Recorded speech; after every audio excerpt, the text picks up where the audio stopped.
E aí, jovens, como vocês estão? Eu espero que bem. Hoje vamos entrar num assunto interessante, que são os módulos reguladores de voltagem, ou mais comumente conhecidos como VRMs. Vou explicar aqui o conceito do VRM e as chamadas fases de energia da forma mais simples e direta possível. Vou abordar aqui apenas o lado das placas-mãe.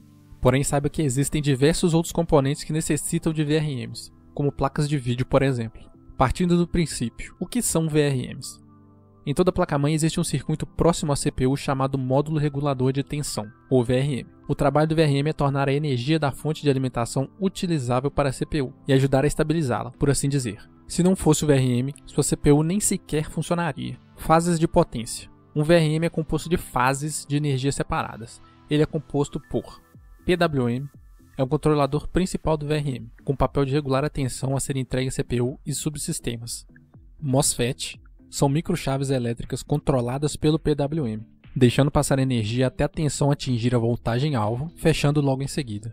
Choke, que são bobinas ou filtros de indução, reduz a tensão na fase on do MOSFET, criando uma rampa crescente de tensão.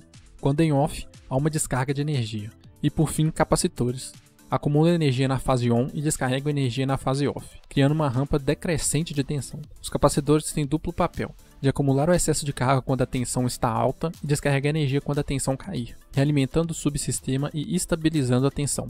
Os componentes podem ou não estar cobertos por um dissipador, pois podem ficar muito quentes e tendem a ser mais sensíveis à temperatura. Existem dois grupos separados de fase de energia no VRM. Um é usado para o núcleo da CPU e o outro é usado para outras partes da CPU, como a GPU integrada.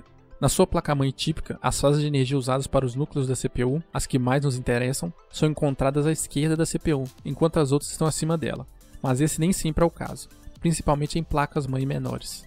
À medida que o número de fases de energia aumenta, a quantidade de tempo que uma determinada fase de energia está trabalhando diminui. Por exemplo, se você tiver duas fases de energia, cada fase funcionará 50% do tempo.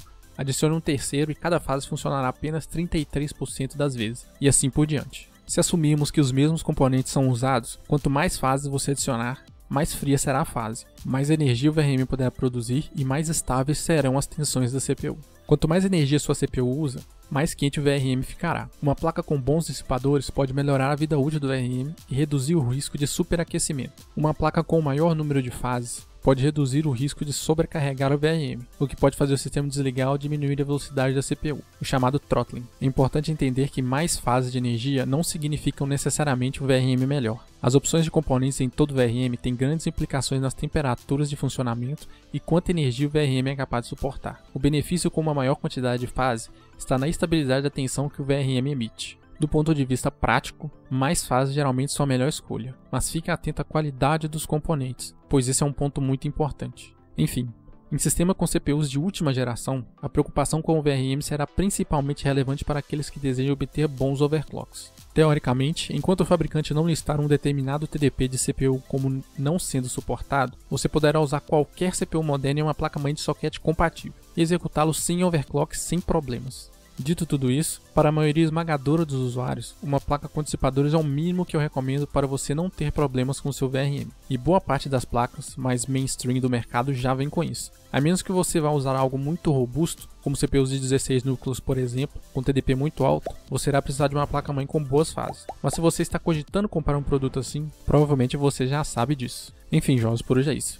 Espero que o vídeo tenha sido bem informativo e claro. Avaliem, se possível comentem e nos vemos no próximo vídeo. Um abraço para vocês e até mais.